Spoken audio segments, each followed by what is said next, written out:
Sahabat pendidik dimanapun berada, salam jumpa kembali.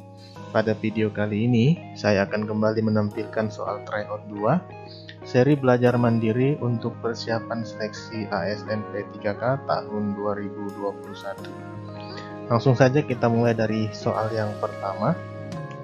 Soal yang pertama, gerak gayah di bawah permukaan air ternyata menambah cepatnya gerak maju, dan hal ini kemudian dilarang oleh FINA, induk organisasi renang dunia, sejak tahun 1957. Dengan dilarangnya gerak gaya di bawah air ini, maka terciptalah sebuah gaya renang baru, yaitu A.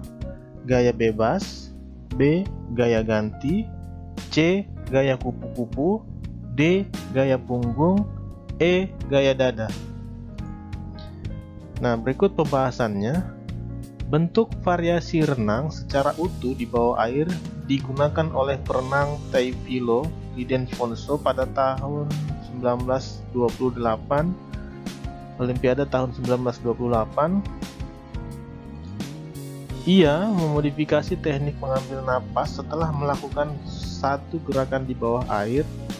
Gerak gayah di permukaan air ternyata menambah cepatnya gerak maju, dan hal ini kemudian dilarang oleh FINA, induk organisasi renang dunia, sejak tahun 1957. Peraturan ini kemudian merangsang untuk mengembangkan gaya dada dengan posisi di atas permukaan air. Perenang Amerika Chase Jastrzemski tampil berperan pada awal tahun 1960 dengan power breaststroke, kekuatan gaya dada, sehingga untuk beberapa saat Amerika Serikat memegang supremasi pada gaya ini. Pada tahun 1966, perenang Rusia Nikolai Pankayin mulai mengembangkan gerak gaya dada yang dapat menambah kecepatan gerak tangan, melakukan fase istirahat, menghilangkan sikap di mana tangan akan kembali bersama-sama di bawah dada. Nah, untuk jawaban soal ini sudah jelas, yaitu E. Gaya dada.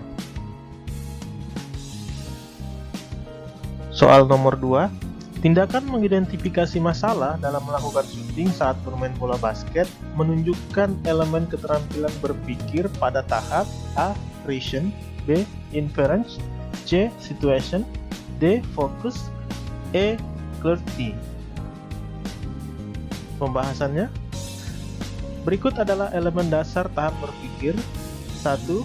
Fokus adalah mengidentifikasi masalah dengan baik. 2. Reason, alasan-alasan yang diberikan bersifat logis atau tidak untuk disimpan seperti yang telah ditentukan dalam permasalahan. Yang ketiga, inference, jika alasan yang dikembangkan adalah tepat, maka alasan tersebut harus cukup sampai pada kesimpulan yang sebenarnya. Yang keempat, situation, membandingkan dengan situasi yang sebenarnya. Yang lima, clarity, harus ada kejelasan istilah maupun penjelasan yang digunakan pada argumen sehingga tidak terjadi kesalahan dalam mengambil kesimpulan. Yang keenam, overview, pengecekan terhadap suatu yang telah ditemukan, diputuskan, diperhatikan, dipelajari, dan disimpulkan. Maka jawaban yang tepat untuk soal nomor 2 adalah D. Fokus, yaitu mengidentifikasi masalah. Di sini dijelaskan adalah fokus dapat mengidentifikasi masalah dengan baik. Baik, kita lanjut ke soal nomor 3. Belajar merupakan usaha pemberian makna oleh peserta didik kepada pengalamannya melalui asimilasi dan akomodasi yang menuju pada pembentukan struktur kognitifnya. Memungkinkan mengarah pada tujuan tersebut merupakan teori belajar A. Cybernetik, B. Behavioristik, C. Kognitivistik, D. Konstruktivistik, E. Humanistik. Pembahasannya, yang pertama, menurut teori behavioristik. Untuk teori behavioristik, pokok pembahasannya adalah stimulus dan respon. Sementara jika teori belajar kognitif adalah mementingkan proses belajar daripada hasil yang dicapai. Kemudian teori belajar menurut sibernetik lebih mementingkan pada teori-teori belajar yang sudah dibahas sebelumnya, melakukan pembandingan dengan teori-teori belajar yang sudah dibahas sebelumnya. Kemudian menurut teori konstruktivistik, di sini memberikan penekanan kepada proses dan kebebasan dalam menggali pengetahuan serta upaya dalam mengkonstruksi pengalaman. Kemudian yang keenam, humanistik, kata kuncinya adalah memanusiakan manusia. Nah, jadi jawaban yang tepat pada soal tersebut bisa dilihat pada kata kunci pengalaman melalui asimilasi, yaitu berarti jawaban yang tepat adalah D. Konstruktivistik. Pengalaman melalui asimilasi, menggali pengetahuan serta upaya dalam mengonstruksi pengalaman. Posisi tubuh di air sangat ditentukan oleh massa jenis dan luasnya permukaan air. Hukum yang diterapkan dalam menentukan posisi tubuh di air adalah A. Newton 1, B. Newton 3, C. Newton 2, D. Johannes Kepler, E. Archimedes.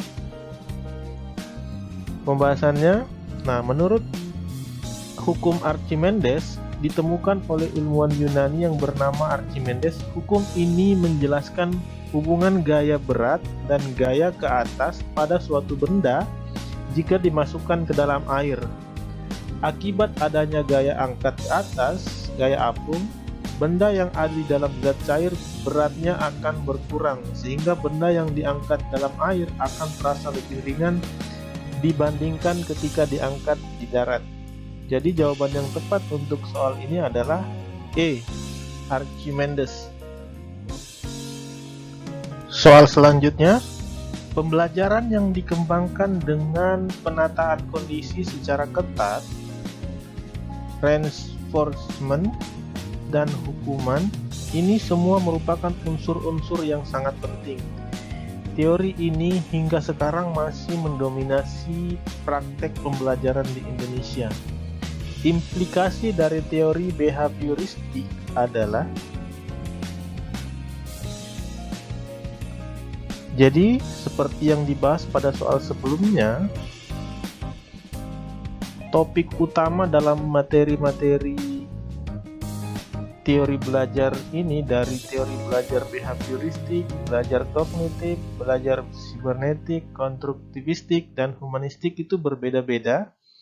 Jika humanistik tadi adalah memanusiakan manusia, kemudian konstruktivistik itu adalah memberikan pengalaman kepada peserta didik.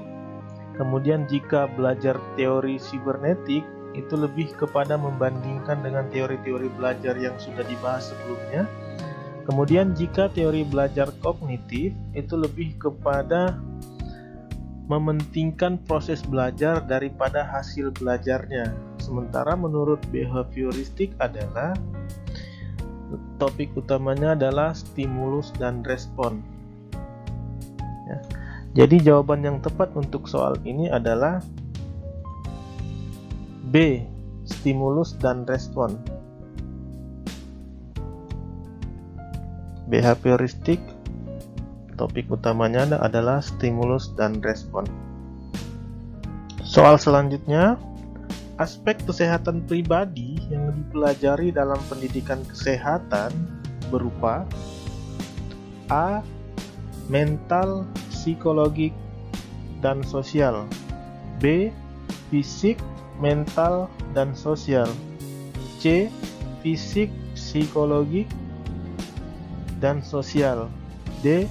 Fisik, mental, dan psikologik. E. Fisiologik, mental, dan sosial.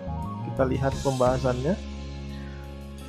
Secara umum, pendidikan kesehatan dapat diartikan sebagai suatu upaya yang diberikan berupa bimbingan atau tuntunan kepada seseorang atau peserta didik tentang kesehatan yang meliputi seluruh aspek pribadi, dalam kurung fisik, mental, dan sosial termasuk emosional, agar dapat tumbuh dan berkembang secara harmonis. Adapun manfaat pendidikan kesehatan pada dasarnya adalah untuk membentuk manusia Indonesia seutuhnya yang memiliki pertumbuhan dan perkembangan yang harmonis. Jadi jawaban yang tepat adalah B. Fisik, mental, dan sosial.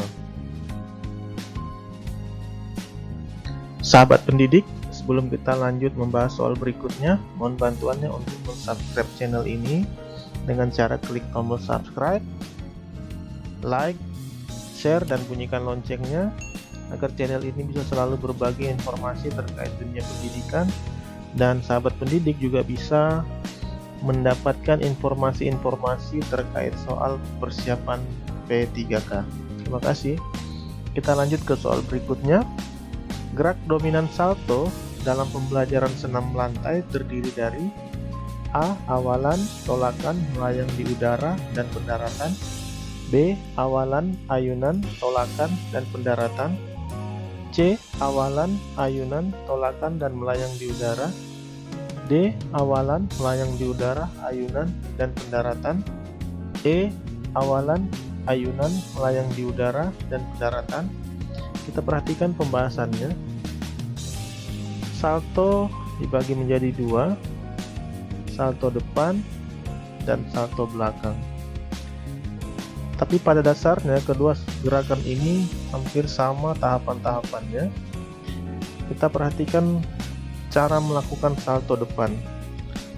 Yang pertama, awalan. Lakukan awalan beberapa langkah. Jadi awalan dalam melakukan salto yaitu awalan beberapa langkah. Kemudian yang kedua, tolakan. Lakukan tolakan dengan kedua kaki ke atas dengan kuat. Pastikan sudah benar-benar kuat bersamaan dengan kedua lengan diayun ke atas. Yang ketiga, layangan. Saat mencapai titik loncat maksimal, kedua tangan memeluk lutut dan kepala menunduk. Yang keempat, pendaratan. Menjelang pendaratan, pegang tangan dilepaskan, kedua lutut diluruskan, kemudian mendarat dalam posisi berdiri.